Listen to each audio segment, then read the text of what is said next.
Alright, what is going on, my dudes? We're back here today, ranking every champion released in 2022. Now, I have to say, man, at the end of the year, 2002 might be the best overall year for champions ever released. It started off a little slow, but man, it picked up fast. There are no champions released this year that were just truly bad with hardly any redeeming qualities. So, I'm pretty excited to talk about pretty much all of them today. Now, I want to make it very clear, this isn't a tier list, and these champions are not ranked amongst each other. This game is very complex, and while tier lists absolutely have their place, this game has thousands of interactions, and every champion is going to excel in different places. So, I went ahead and ranked how these champions will perform in various content based on their damage output in short fights, meaning low health pools like Battlegrounds or War, medium fights, anywhere between the higher end of those same fights and around 550, 600,000 health, kind of like Realm of Legends, and longer fights, anything much higher than that through 6 million like Abyss of Legends, that type of content. On top of that, we're ranking them based on general utility, sustainability, and how valuable they are as a support or a synergy champion. Then we'll look at their viability in Alliance War, Battlegrounds, solo content, meaning casual questing, act content, variants, and stuff like Eternity of Pain, Everest content, meaning Labyrinth or Abyss, and their defensive potential. Now, the final category consists on if they have any dependencies, meaning if they are hard to play, a low score means yes, they are quite specific, and a high score means that they are pretty simple to play, just tap the screen. Now, synergy preference, meaning that the champion needs synergies to be good, and mastery preference, obviously meaning they need a certain mastery setup to be valuable. Now, there weren't too many champions this year that relied on the previous two, but we're going to leave those in regardless. Now, if you want to see an in-depth video on any of these champions with a full breakdown and lots of gameplay, there's gameplay videos for literally every single one of these champions on my channel. Now, I have a very high amount of playtime and experience with every single one of these champions, so all of these rankings are more or less based on my personal experience and are graded where I find appropriate, whether I like the champion or not. But anyway, let's jump right into it today. The MCOC calendar year started off the same way as 2021, with a double mutant month. Toad came to the contest looking nearly unkillable on offense, a major pain point on defense, and a little disgusting in the animation department. Now, he doesn't need his awakened ability to be useful on offense, but it absolutely serves its purpose very well defensively. A major way to counter a champion who inflicts poison debuffs on you is to use a poison immune champion. But his sick ability stuns you if you're immune to 10 of his poisons, so ideally you want to be able to remove his prowess. 2022 was the year of Battlegrounds, and the introduction of Toad and Sauron made Nimrod rise up the ranks on the valuable scale.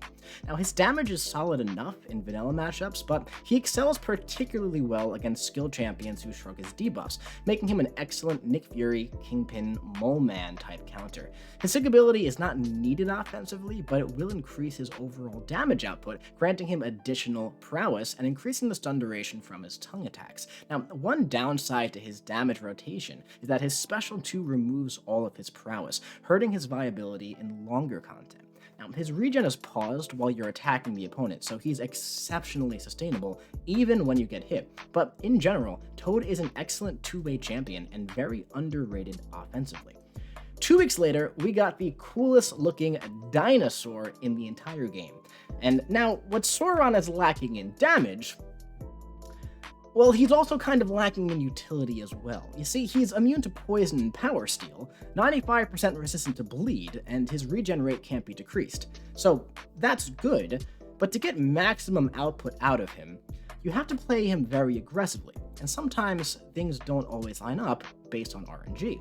Now, I do believe he's a well-designed champion, but the issue with him is essentially his values. Juice his damage up and increase his passive length by about 50%, maybe increase his RNG values a bit, and you have a sustainable champion who can actually be very viable on offense. He certainly has his value in Battlegrounds, as he could be a very punishing defender. Same thing for war defense, especially if the opposing player does not know how to deal with him. He doesn't need his sick ability to be useful on offense or defense, although it does add some damage, which he's lacking, so you might want it. Now, of course, he could absolutely be useful for bleed or poison nodes, and he does have an interesting mechanic where he benefits from his ability accuracy being decreased, but that doesn't happen all too often, and it doesn't really work against defensive ability accuracy reduction, which is common in the skill class. At the end of the day, what Sauron does well, others do a lot better, and more importantly, easier, and his niche uses are a bit too unreliable to be used effectively and often. Now, unfortunately, Sauron was released before the rebalance program that was started just 3 months after, so Sauron wasn't eligible for a tune-up 6 months after his release. But I'm holding out hope that we see a little buff that makes Sauron the dino dude that we all want him to be on offense sometime in the future, because at the end of the day, his animations are awesome, and he's a freaking dinosaur, man. Let's get some justice for Sauron. Up next, we got Falcon Disney Plus Edition. Now, Sam Wilson is a very interesting champ. He has a lot of fans, and he absolutely has many uses. He has an absolute truckload of utility and is extremely tanky. The only issue with him is his damage is a bit on the lower side. He's going to excel mostly in shorter fights, like Battleground and Alliance War, because that side's health pool is the perfect bit for him to ramp up to his sap charges, trigger lock-on, rip a special 2, and stay aggressive enough to make it back to another one. His glancing mechanic is very powerful, reducing offensive ability accuracy by 100% from his Bulwark buff, which turns off a lot more than you would expect it to. His auto block is fantastic, specifically against mutant champions with lots of prowess who go unblockable, and he's also a surprising pain in the ass on defense. Now, his offensive woes are not as noticeable as Sauron, but he's another champion who could absolutely use a slight damage bump. Now, it is possible to increase his damage through the use of synergies, but the modes that he excels in, you can't always use synergies there. So I think one thing that adds on to the woes there is that he ideally wants to be at max sig for that maximum damage output. But at the end of the day, having a buttload of utility is a very valuable thing. He was very useful for a few Eternity of Pain fights this past year, and I've assigned him in War and used him very successfully to counter certain mutant champions in Battlegrounds for the past few seasons. Both Sam Wilson and Misty Knight were released the same month that Battlegrounds was finally pushed out into its first beta, and I don't think it's a coincidence that both of these champions seem to be geared to excel in that type of content. Speaking of that, up next is Misty Knight. Now, Misty is a champion I can only define as consistent, except when she has that percentage-based chance to evade you randomly on defense. Yeah. Okay, but on offense, you can find yourself with guaranteed crits and permanent unblockable. Her damage is very consistent because of this, but again, it's a bit on the lower side. Now, you can cash in with your specials for some extra damage, but you'll have to build up her charges again to go unblockable and get those guaranteed crits back, which isn't impossible to do, but because of this, either avenue you choose, you're going to start feeling that middling damage the longer the fight goes on. But she feels very efficient in shorter fights, or the 4th champ in a row. But there are usually better options for longer content. You probably won't see her clearing Abyss anytime in the near future. Now, her sig ability is also borderline practically useless, but I mean, that's a good thing. She's great unduped. Overall, I find Misty to be pretty underrated, even though her damage is a bit on the lower side, and her utility is a bit on the lower side as well, but what she does very, very well. And with her consistent unblockable and guaranteed crits, she could deal with a lot of annoying defenders, and she was an absolute MVP for a lot of the Eternity of Pain type bosses, and we may be seeing more content like that in the future. Up next, we have honestly the only champion of the entire year who just feels like they don't have a place in the current meta of the game.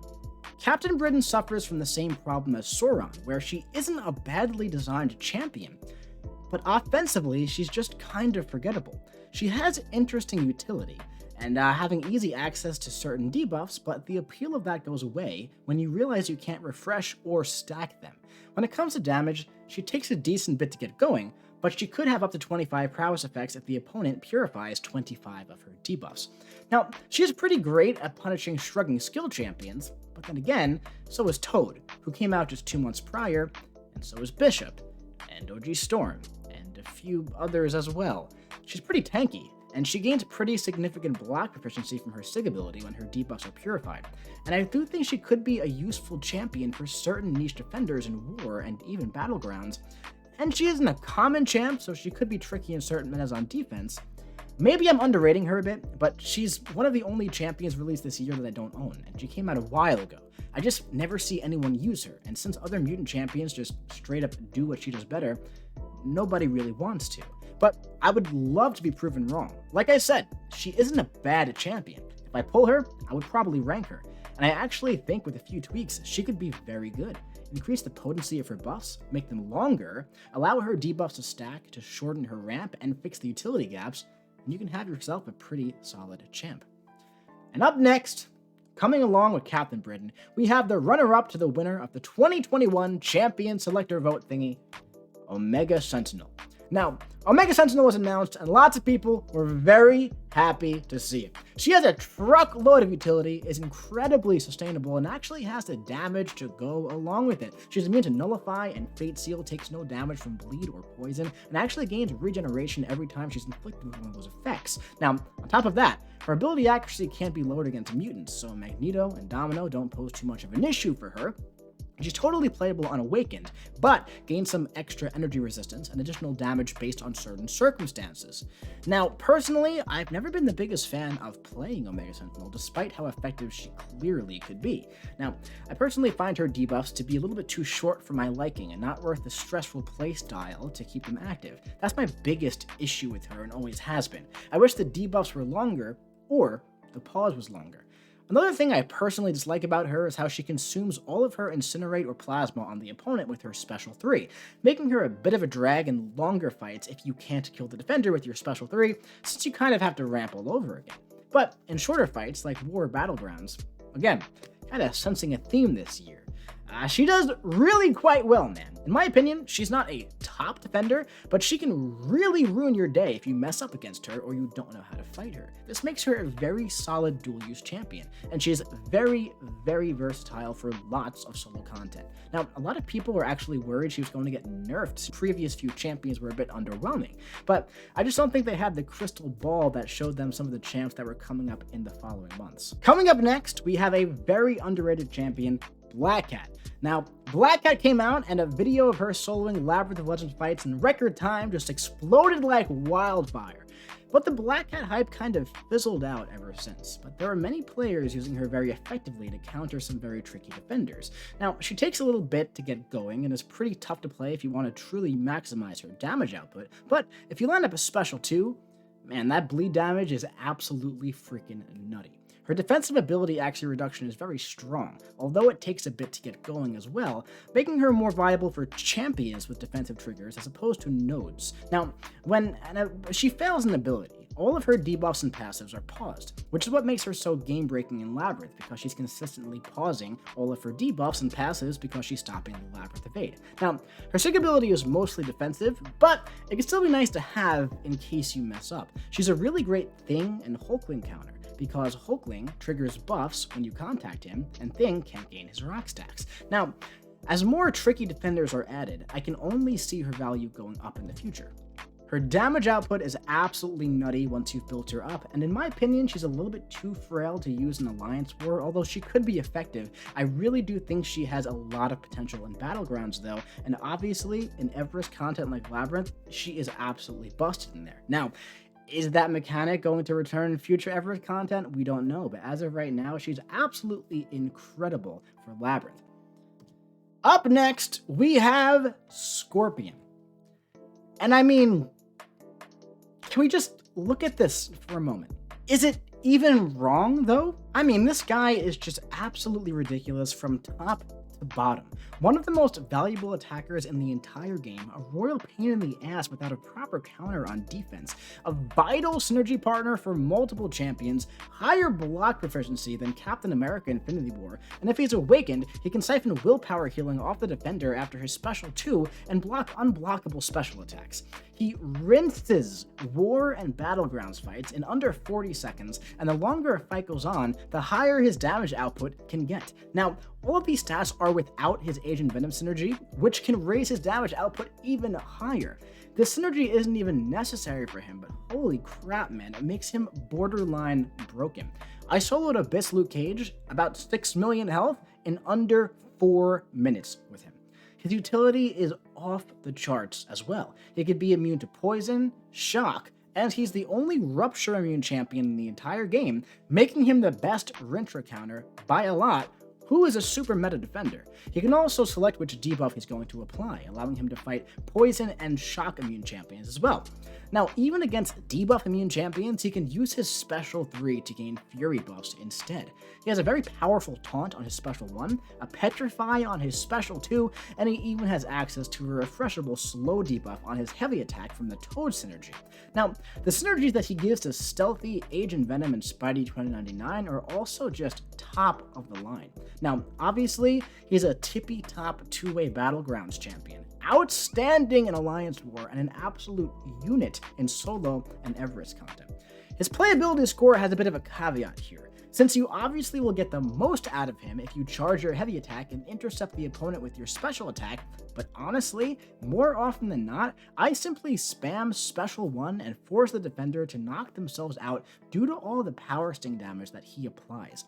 Scorpion and Black Cat were the first champions eligible for a rebalance after 3 months, and truthfully, I was really expecting Scorpion to get tuned down a bit, but so far, we're yet to see any actual nerfs, and I kind of don't expect to. So yeah, Scorpion, man, he's kind of alright. Up next, we have another absolute unit in Rintrah. I mean, you guys know how much I absolutely adore Rintrah. This man comes out swinging and is an absolute bruiser in those short and medium length fights. His utility and sustainability is off the chain. If you have a max Sig Rintrah and you're playing him properly, it is going to be very hard to die.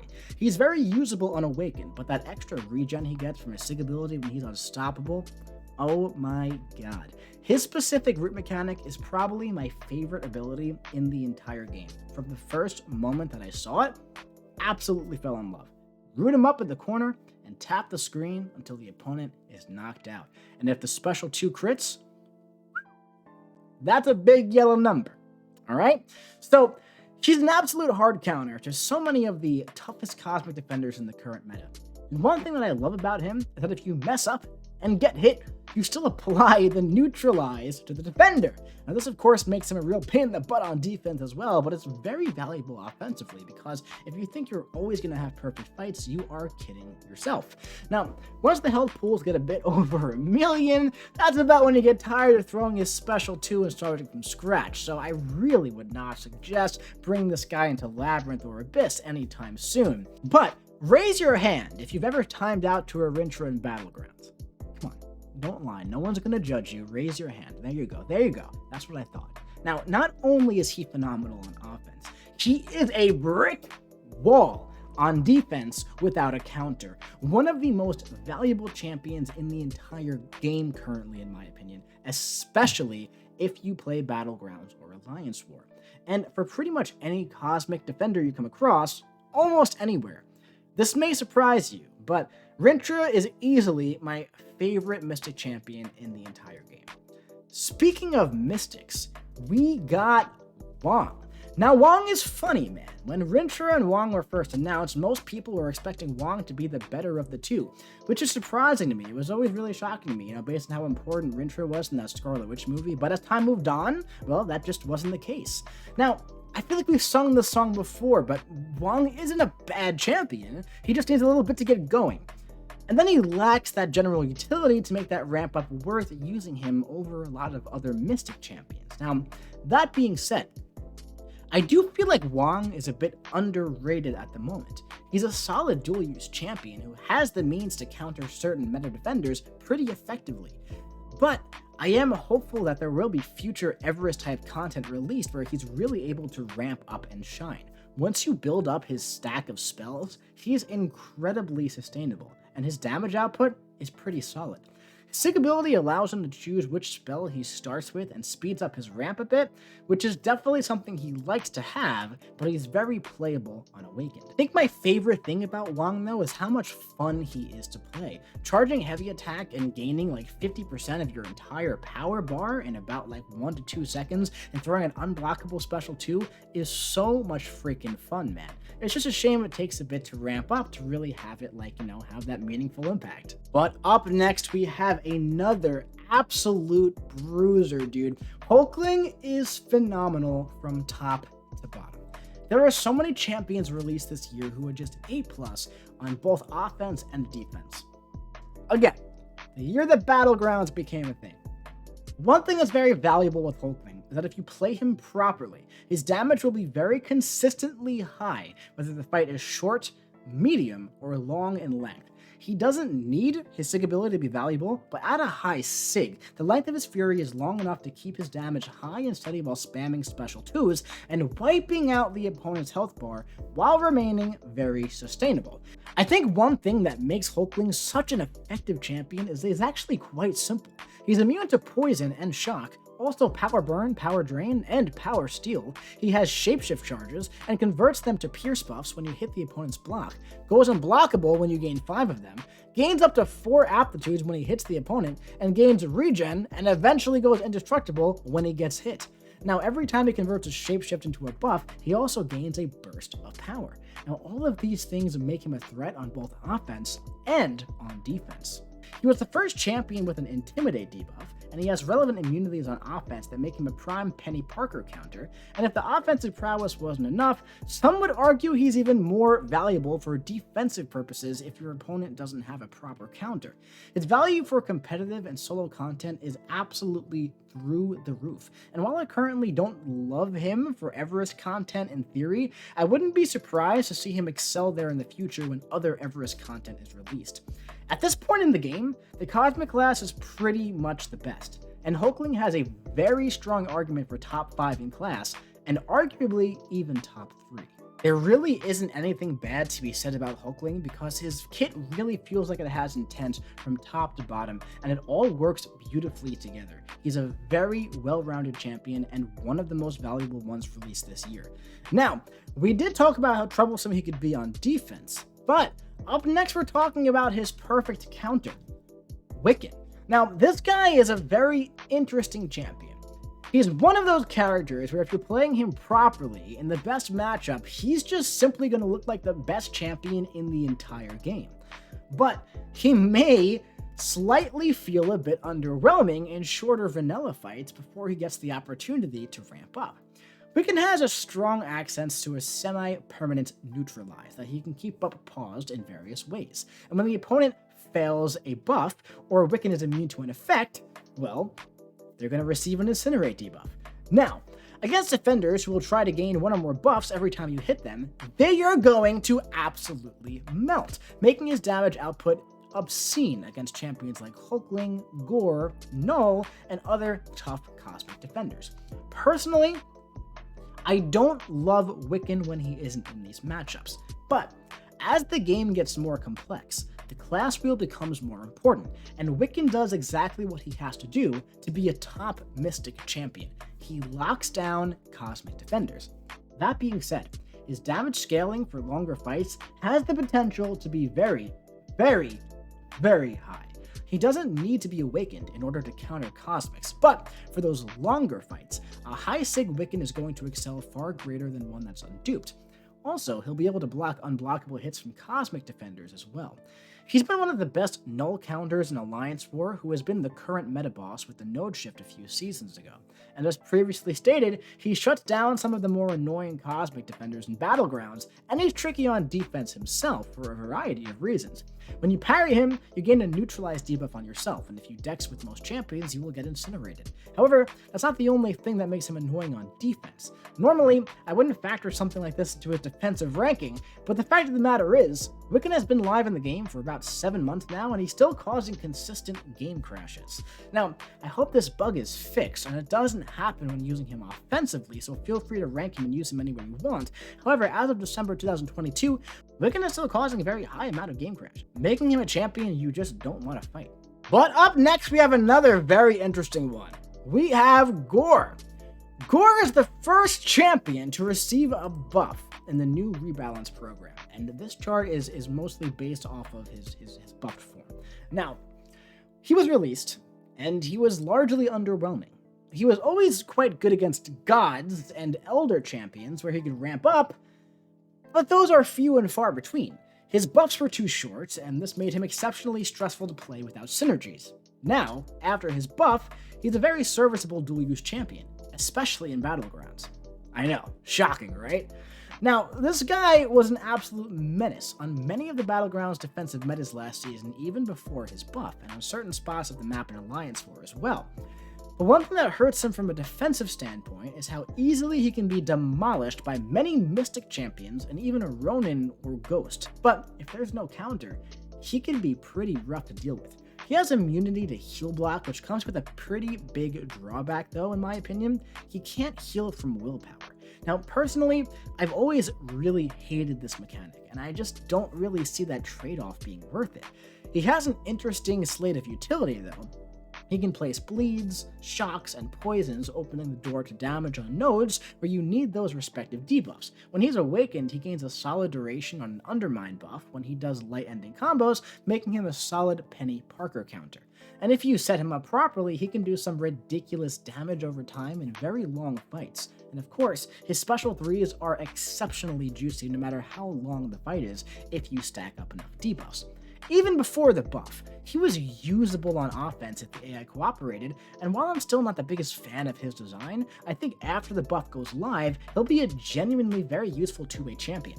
I do think that he is the least valuable Cosmic champion released this year, so if you only have the resources for one, I'd look at one of the other ones, but I think that more or less speaks to the strength of the Cosmic class as a whole nowadays, because Gorr is a very solid champion, especially once he finally gets buffed.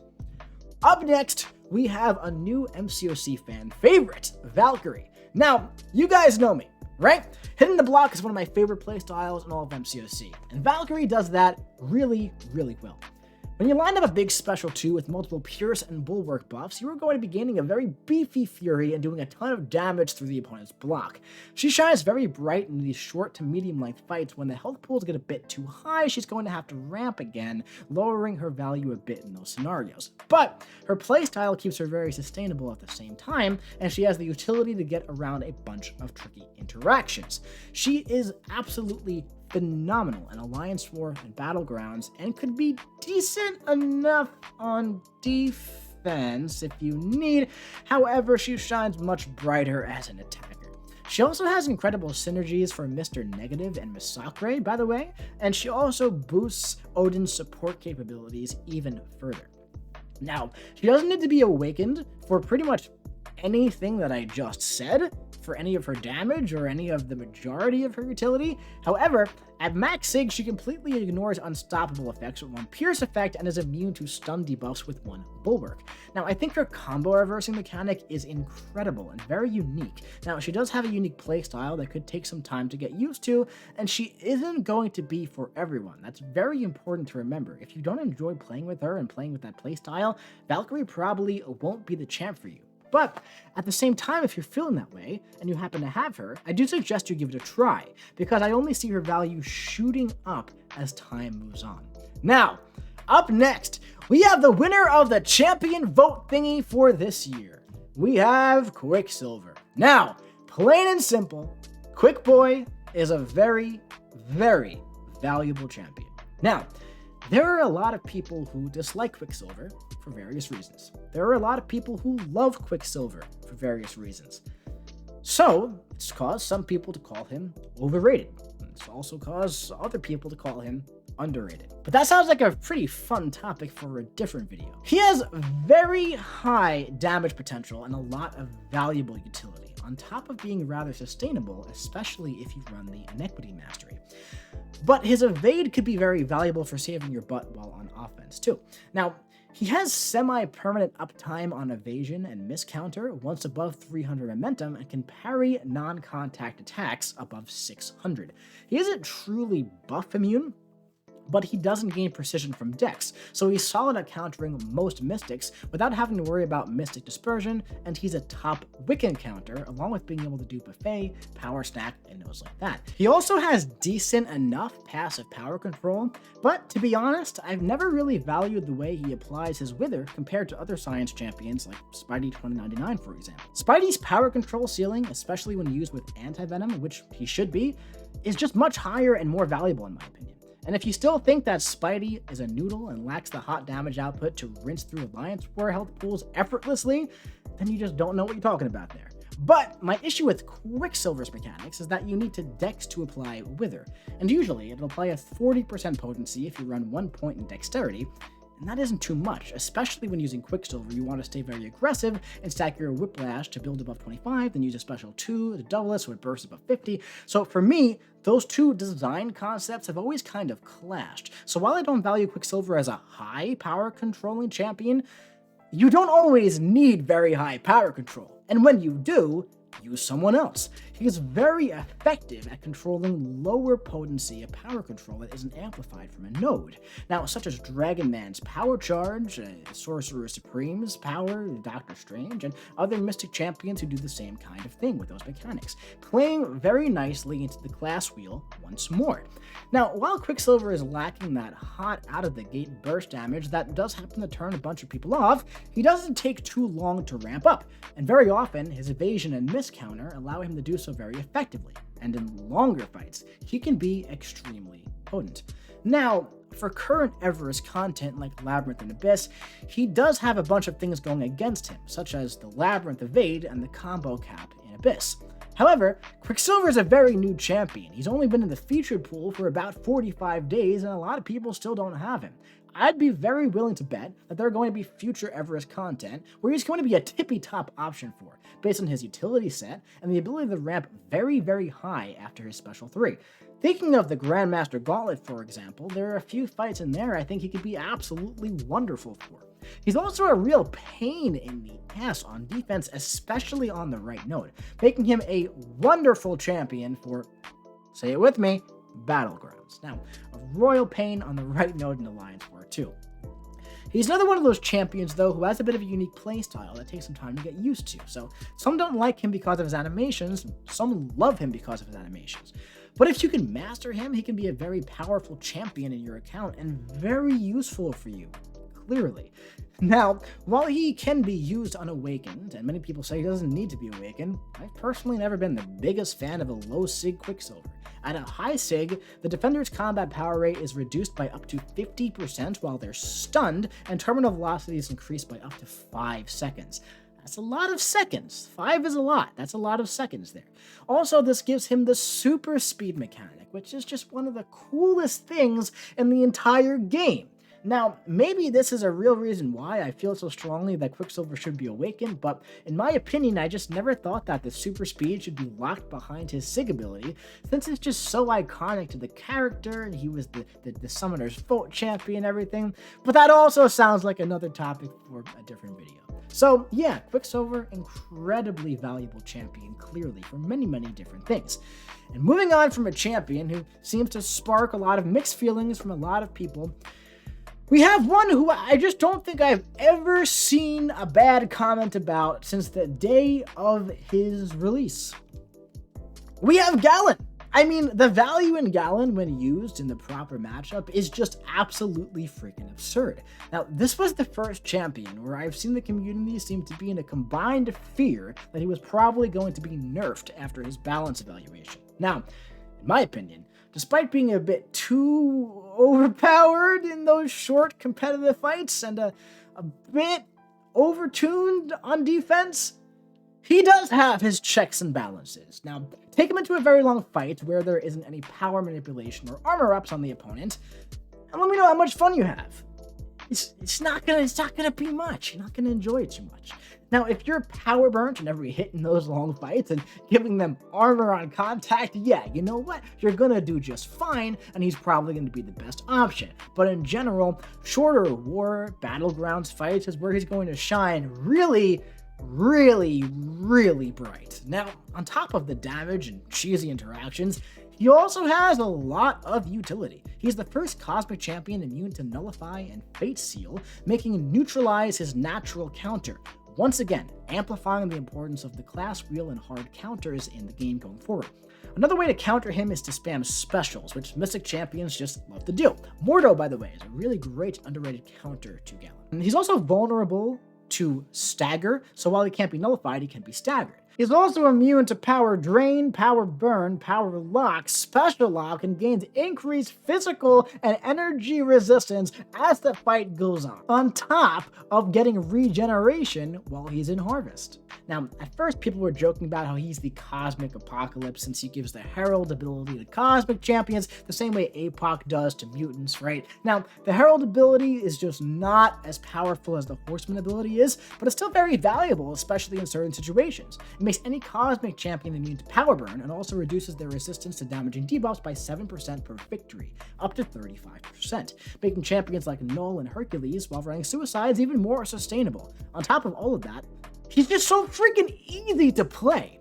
You know, most of the top champions this year have some sort of unique playstyle that can increase their value to where it's slotted.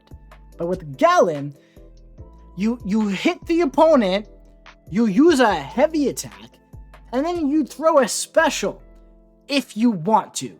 You don't even have to throw a special. It's like, you don't have to. The harvest will happen. He's going to make the crops regardless of if you use the special or not. I have full faith that every single person watching this video is able to trigger and activate and benefit from harvest using Galan. I have full faith, 100%, that everybody can do it. That's how easy he is to play.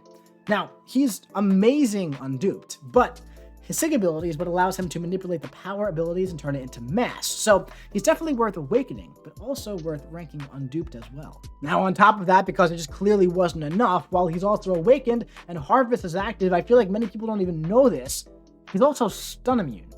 So that could be good for encroaching stun and nodes like that. So yeah, man, I mean, like, short fights, medium and long fights where you can benefit from the power or the armor, right? But mostly the short fights, dude. I mean, like, Jesus Christ, this guy is just crazy, man. When it comes to damage output, when it comes to his general utility, when it comes to his sustainability, when it comes to his support and synergy capabilities, right? War, Battleground, solo content, don't look at Everest content, defense potential, playability, right? I mean, if the opponent messes with your power, if they gain a bunch of armor, there's probably a good chance that Galan is going to be one of, if not the best options. Needless to say, he's already a staple in Battlegrounds and War, along with pretty much everywhere else in the game outside of current Everest content. So yeah, that's Galan. He's pretty okay. He's pretty good. Now, up next, we have one of my favorite champions in the entire game, Titania. Much like Valkyrie, she seems to be another uprising fan favorite amongst the MCOC community, and I absolutely love to see it.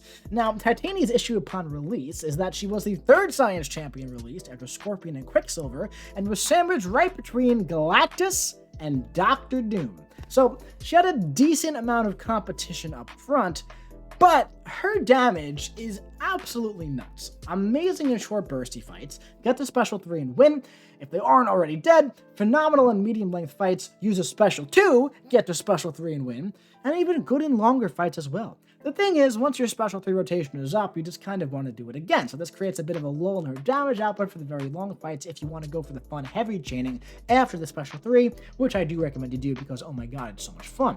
Now, you don't even have to go for the special 3, you could go with special 2s and special 1s, and her damage output will be just fine as well. Now, on top of all the damage that she has, her utility is just wonderful as well. She is one of the 4 completely buff immune champions in the game, which in my opinion is some of the most valuable utility they have, right up there with Neutralize. Those two really are just very important to me. She goes indestructible, unstoppable, and unblockable every few seconds, depending on how aggressive you play, and she has pretty much every debuff in the entire game on her special 3. Seriously, it's like almost every single one. So her sustainability is great, and she has very nice synergies for the champion and She-Hulk. She doesn't need to be duped to be great, but increases her potency of her Furies against larger champions and allows you to double the debuffs that you can stack up to 30% chance. She performs very well in War and is exceptional in Battlegrounds, especially against some of the tougher Mystic defenders. She's decent for long Everett's fights as well, especially if you pair her with the champion. She's also relatively simple to play. Now, there are ways you can maximize her, right, for maximum output, but at the end of the day, you can also kind of tap the screen, go indestructible and unstoppable, and have a pretty good time. So up next, because one wasn't enough, we have Dr. Doom 2.0. Now this dude is an absolute freaking unit, man. His power control is not on par with Mystic Doom's, and it shouldn't be. Doom is too OP, the Doom cycle is pretty busted, but Infamous Iron Man's power control is pretty freaking good, man. Now, sometimes all it takes for a champion to go from amazing to potentially game-breaking is one tiny little change. If Infamous Doom here had a passive stun on his special 3, the same way that Mystic Doom does, his power control could potentially be just as busted. Now, something that Tech Doom does have that Mystic Doom doesn't is a very, very, very, very, very, very long special lock ability. Now, when you use your special 1 after your special 3, you can have over 20 seconds of special lock on the opponent, and you can stay as aggressive as possible, and every medium and special attack that you throw will guarantee that you burn their power. Now, much like Mystic Doom is countered by Petrify and Slow, this guy is hurt pretty bad by Armor Break and Nullify. So he definitely has his checks and balances, in fact a lot more than Mystic Doom does. But when he doesn't, right, the control he has over the fight is very strong. Along with control, he also has immunities to shock and incinerate, and doesn't make contact with the opponent on his medium attacks. On top of the control and the utility, this guy has some juicy damage output. Now, he doesn't crit, but the main source of his damage is from his special 2 while in the Aura of Iron, while the opponent is pushed up to 3 bars of power. Now, you can do this in short fights, medium fights, or longer fights, and it's going to be relatively consistent either way. It just depends on whether or not you want to use your special 3 first or not. When you use the special 3 in the aura, both champions will gain an Energize, allowing you to spam your special 2s while keeping their power under control, and in longer fights, you could easily make your way back up to special 3 just before the long aura expires. And if you need to lock the opponent's power with special 1 first, feel free, but going for special 3 applies a new aura, and they can't be permanently power locked. That would be way too powerful. Now, as of right now, the high prowess fights noted on the sheet is more or less dominated by Bishop, where you apply energy vulnerability on almost every single one of your attacks. Also, Kitty Pryde and APOC are kind of fun ones too. But there are certain nodes that you can take advantage of with this as well. And in time, we may see more mutants that stack multiple prowess effects as well. His damage output and utility set is great for war and battlegrounds. He's sustainable and has some decent synergies as well. I really like the one with Penny Parker, which allows both of them to apply either shock or incinerate to the opponent if they are immune to that respective debuff. It makes both of them a lot more versatile offensively, because there aren't too many champions who are immune to both incinerate and shock. Now, he also has some value on defense as well, making him a great dual-use option. His Sig ability is nice, but not needed. He gains an Iron Man-style regen when dropping below 15%, and he also gains additional block efficiency and energy resistance. So it's definitely nice to have, and I value it very, very, very highly. More block efficiency and regen also, being able to block unblockables and having energy resistance, very, very valuable, worth the gem and worth stones. Not to mention, he's also #1 in prestige in the entire game at the moment, so it's definitely very worth it. Up next, we got a really fun one because we're talking about Spot. Now, this dude has spots. He's also got some of the best animations in the entire game, and solid damage and useful utility to go along with it. He's super solid in short fights, even better in medium-length fights, but, as it goes, takes a bit of a lull in longer fights since you kind of have to reset from the beginning if you don't kill him with the special 2. So his portal block and ability to block unblockable attacks and resist heavies is very valuable. His special 1 places a buff immunity debuff on himself, and he can heal from willpower from this. Now, every spot he gains grants him a lot of block efficiency, but one big downside to him that I have always felt was a bit of a hindrance to his value was that the first block hit you take has no block proficiency increase, and at his base, his block proficiency is not the highest. Now, we're talking about 1 blocked hit here, okay? So it's certainly not a deal breaker, but that could be the difference between 4 to 5% health depending on who you're fighting. And in a Battlegrounds match, that could be enough to decide the winner. Aside from that one, the one con, his untouchable ability is pretty busted. You can completely miss tough special attacks and all basic hits while tapping the screen to hit and infuriate the opponents. The Infuriate is great for beating specials. It makes the opponent more aggressive, and he's also stun immune during this. Now, I initially expected to see Spot launch with a bit of a lukewarm welcome due to his oddball playstyle, but so far, I've seen nothing but wonderful things said about him from people who have him or want him. I think that's really great. Now on defense, without a counter, he could be rough. And right now, there aren't too many amazing hard counters to him. His Sig ability essentially gives him extra damage in multiple ways as well. Not needed, but nice to have. His damage, like unduped, is fine. But I mean, listen, more damage is great, right? Who doesn't want more damage? I certainly want more damage. Now, surprise, surprise, he's another great 2022 dual-use champion who rinses through Battlegrounds matches offensively and can punish you defensively. It's the first one of the year that we've had that does that, right? He does have a pre-fight for other science champions where they can gain a buff immune debuff when they knock the defender down. I don't see this being a super useful, super valuable, man, when you can just use a buff immune champion instead. It only lasts for 3 seconds. In my opinion, it needs to be at least 5 seconds. Who knows? Maybe that's something that could be buffed in a few months during his rebalance evaluation, but I mean, the champion is so solid on his own. Does he really need a buff in that department? I don't really think so, but I mean, like, if it's seriously getting, like, no use whatsoever, I could see it getting buffed, and I think it honestly could use it. But we'll have to see, you know? All in all, this dude is sick, man. And with Scorpion, Quicksilver, Titania, Spot, along with the very underrated Ant-Man buff, and Jessica Jones as well, it has been an absolutely amazing year for Science Champions, man. So, up next, we got Spidey Supreme, the 69th Spider character entering the game. This dude is very fun to play, and he has some very unique ways of dealing with cosmic defenders. He was pretty much designed to be a great counter to the rich get richer node, which cosmic defenders are very often placed on. He siphons 33% of the passive power gain from the opponent per unique buff on the opponent. Now, personally, I think this should be closer to 50%, because depending on the defender, their power could get out of hand pretty fast if they don't have too many buffs. But that being said, it's still a pretty cool ability. And as you can see from the chart, he excels in buff-heavy matchups. More buffs equals more power siphoning, and more buffs equals quicker ramp. And quicker ramp is more time to spam special 2s, which is where all your damage comes from, alright? Now, from his heavy attack, you can steal your opponent's buffs. So, more buffs, more attack. He's another Mystic champion who does really well against those annoying cosmic defenders, but isn't my favorite in vanilla matchups, man. Now again, I've emphasized the class wheel many times in this video, so I don't necessarily view this as a deal breaker for the champion, as his damage is still decent in those vanilla matchups, but requires you to play much more aggressively than you might want to, or use the Overseer synergy. You know, it's not needed for him, but it makes him easier to ramp in those fights. Now, like I said, he does interesting things to counter cosmics, but at the end of the day, he is a Mystic champion who doesn't really nullify or stagger buffs other than his own buffs that he places on the defender. Now, more often than not, this becomes an issue when you need to nullify power gain buffs. Well, he has the answer to that in his kit, though, so it's not that much of an issue with him. He has these blessings, and this isn't a Spidey Supreme breakdown, but we're not going to go too deep into them, but one of them also allows him to go into his astral form, and it's a very powerful ability that allows you to miss and stay aggressive against the opponent.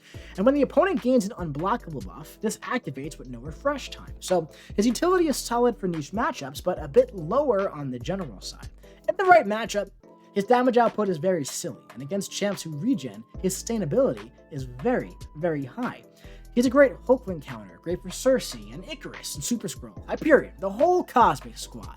I do wish his damage output was a bit higher in vanilla matchups. I could see it getting toned up a bit during his balance period, but he's already very, very solid enough where you know, in the certain matchups that he does well in, that I don't really know if he needs it, but we'll have to see. His Sig ability basically just increases the potency of his blessings, so while definitely not needed, the extra damage and potency is definitely wanted for those vanilla matchups. You know, he's still so new that it hasn't really become a widespread experience yet, but if you don't know how to fight this guy and you don't have a counter, you're probably not going to win the fight. So based on that, you might be thinking, he's probably geared nicely towards Battlegrounds, huh? And shockingly, you'd be right. Now, up next we have a champion who I feel just hasn't found her place in the game yet, Shuri. Now, I actually think Shuri is an exceptionally designed champion, even despite the first row up there. With a lot of unique utility, however, her damage scaling leaves a bit to be desired. Now, she has to ramp. But when she does, she has very consistently high damage over time that never stops ticking, and unlike Omega Sentinel, she can continually throw enormous special 3s, but without her shocks being consumed. Now, she's immune to ability accuracy modification, and can't gain the precision from the dexterity mastery, allowing her to counter mystic champions very well, along with nodes like Buffet, Power Snack, and others just like that. She isn't truly buff immune, but she might as well be in most scenarios, just like Quicksilver. Now, she also has a very powerful untouchable mechanic similar to Spot, however she activates hers on her heavy attack. It lasts for 5 seconds, allowing her to just miss annoying special like Apocalypse Special 1, Domino Special 2 if you're in the corner. Now, her tankiness is absolutely nuts. She doesn't regen, but her block proficiency is enormous, and she gains additional armor passes, and gets perfect block against specials when she's awakened. She can also just block all unblockable special attacks all the time, no ifs, ands, or buts, at Sig 1. This is a very powerful and useful ability. Her special attacks can't be evaded, and she can stack a ton of debuffs as well, opening the door to damage on lots of different nodes. She also doesn't make contact with the opponent at all, making her very annoying as hell to fight on defense, along with having its niche offensive uses as well. Now, her shorter fight damage does hurt her battlegrounds viability to me. However, I could see her having some play on war offense due to her tankiness and wide set of utility. Now, I can see her being successful in Battlegrounds even despite that, because she is a solid dual-use champion. However, we'll have to wait and see until more people get her to really see how that works out. Now, here's the thing. I've said 2022 is the year of Battlegrounds, and most of these champions do really, really well in Battlegrounds. Battlegrounds is the moneymaker right now, so most of the champions should be geared towards it. But Battlegrounds isn't the only game mode in MCOC. Where I personally see value in Shuri is Everest's content that just isn't released yet, where she's able to ramp up to 99 shock debuffs and critical shock passes, and just tick the defender down while chaining enormous special 3s, all while being tankier than a brick wall. I would love to see her damage scaling improved a bit so she's more viable in those shorter fights, but hey man, not every champion is going to be firing right out of the gate, and that's okay. Speaking of that, we have another champion who does like to ramp up a bit. Talking about Attuma. Now, this dude is very interesting. He has a lot of unique utility as well. He takes any sort of ability accuracy modification and just reverses it, good or bad. Now, it isn't often that you find yourself with positive ability accuracy modification, but yes, even those scenarios, it'll be decreased instead. That could be a very fun way to counter him in the future for a mutant champion, maybe. Now, speaking of that, he's a real MFer on defense, dude. He has thorns damage like Korg and Killmonger, and this just ramps up higher as the fight goes along. Not to mention, you can't really parry him with most champions because he'll instantly shrug it, turn it to concussion, and increase the thorns damage, and even go unstoppable after his specials if he gets enough of those things. So, I think this guy is always going to have his place on defense, and he's also a solid attacker as well. He doesn't have too long of a ramp up, and in the right matchup, he can actually speed it up. There are tons of non-damaging debuffs for him to shrug off with his heavy attack. In longer fights, he can inflict some pretty significant bleed damage after you've ramped him up pretty high, and he can gain up to 90% bleed resistance through his SIG ability, which opens the door to a lot of different nodes and interactions for him, especially if you run Coagulate. He also gains increased energy resistance from his SIG as well, along with additional burst damage on offense. Not absolutely needed offensively or defensively, but, you know, his damage output isn't the highest right out of the gate or even after you're ramped, so the burst definitely increases his damage by quite a bit. It's definitely nice to have. He's still new, so his value is a bit up in the air for me, but he seems to have a lot of fans already, which is a good sign for the future for this champion. Ability accuracy is a tricky thing, so I'm pretty confident I'll have his uses in the future because things like Disorient and Hard Knock Life nodes like that, he can kind of bypass entirely, and that's very valuable in my opinion. So up next we have one of my favorite champions to play in the entire year, man. We have Mantis. I absolutely adore this champion's playstyle. She comes out swinging very hard in shorter fights, man. In most battlegrounds or war fights, a one-time through or special 2 loop should almost kill the defender if it does. She has guaranteed crits on her special 2 if changed from her heavy attack, and those crits hit hard. Now, after the special 2, you'll have some fury and cruelty left over for a combo or 2, but all in all, you are resetting back up to your next special 2, so the longer the fight goes on, the less exciting she'll be. Now, damage is all well and good, but she has some utility and control that I absolutely adore. She can place both Infuriate and Intimidate on the opponent, taking complete sweeping control over the AI. This is very valuable, and one of the things that makes Hercules so powerful. She can switch between the two debuffs at will and can alternate to remove their cooldown. She also has a new mechanic called Tranquilize. Tranquilize is very solid against science champions specifically, reducing their debuff ability accuracy by 100%. However, a very large downside is that at max sig, it only goes up to 50% against non-science champions. This, of course, once again plays into the class wheel we've been talking about this entire video. She's an exceptional void counter, Immortal Abomination, Joe Fixit, who's a lot more annoying on defense than you think, and others as well. Another downside, though, is that Tranquilize goes away when she charges her heavy attack. Now, this can leave her vulnerable to debuffs on nodes like Hazard Shift, even against Science Champions, when she connects with her heavy attack in Special 2. Now, I do think that she should keep her Tranquilize while she is charging her heavy as well, and pause it during her Special 2. That way, it can't be abused to have 100% uptime on the Trank by chaining heavies, but add a skill element to time it just right so you can pause it during your Special 2 after you time it after the first 2 hits of the heavy attack. All in all, this is only a slight issue on those nodes like Hazard Shift, and even still, she's very viable for the Science Champions there. But I wouldn't recommend using her over other established Hazard Shift options like Ghost, Kingpin, or champions with the immunities anyway. Funny enough, unlike most other champions this year, I actually love Mantis mostly for the vanilla fights. Utility is great, and it's very, very important to have, and Mantis absolutely has it. She has a bit of a wacky playstyle, so she isn't going to be for everyone, but personally, I absolutely adore her. I feel like I have total control over the fight whenever I use her. I never find myself dancing with the defender trying to get them to throw their special. That is very, very valuable to me. She also has a great synergy for Star-Lord that actually makes him usable. And then finally, we round out the year with another science champion. A trophy champion years in the making, Jessica Jones. Now, Jessica is a very solid champion and is very fun to play. She does have a bit of that ramp up, but once she's ramped, she stays there and doesn't leave, which is great because as we've seen, it's like, oh yeah, you ramped up and then you used your ramp up attack and now you gotta ramp up again. No, that's great. She doesn't have to ramp up more than once. You can also speed up that ramp with her Sig ability, but it's just not entirely needed to play her at all. She's definitely fine on dupe. Her damage output after 4 special 1s with some solid RNG is really, really solid after her special 2.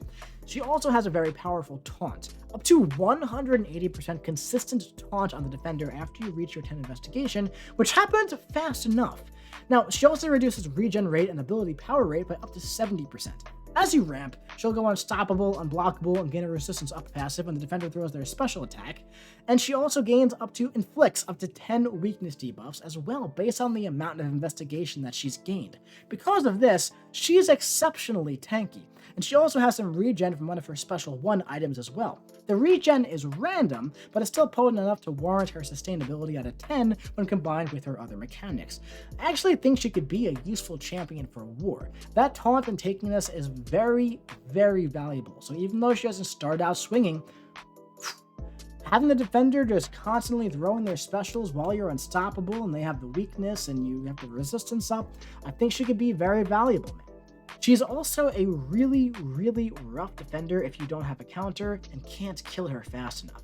In CavE-Q, there were nodes that increase the attacker's damage output, but she won't have that when you fight her elsewhere. If you don't have a champion with Cleanse to keep her investigation down, or a champion with Slow to counter her unstoppable, you are not going to have the best time. Now, don't be surprised when I say this, but because of her safety on offense and threat level on defense, she's going to be quite valuable for Battlegrounds. So alright my dudes, this video has already been long enough. I really don't think I need to wrap it up in any sort of way. We discussed every single champion released this year in regards to their damage, utility, viability, and certain dependencies. Overall, man, it was an absolutely incredible year for champions, and every single 2022 champion that I have most of them, are rank 3 or higher as 6 stars for me. It's been a very, very solid year. And while the first couple of months maybe started off a little bit conservatively, it really started ramping up and kind of did not slow down to the very end. So that's pretty much going to be it for me. I feel like I said everything I wanted to say. One last thing, obviously, this video took a lot of time and effort to make. If you enjoyed it, I would really appreciate it if you hit the subscribe button and the like button, shared it around, and dropped a comment for the algorithm. I love making higher quality type content for you guys, but it does take a lot of time to get out there, so I would really appreciate it if you just did those things really quickly. It would help me out a lot. All right, that's it for this one. If you enjoyed it, do those things, and what do you say? Same time, right here, next year, 2023? Every champion? Sounds good. I'll be seeing you around, man.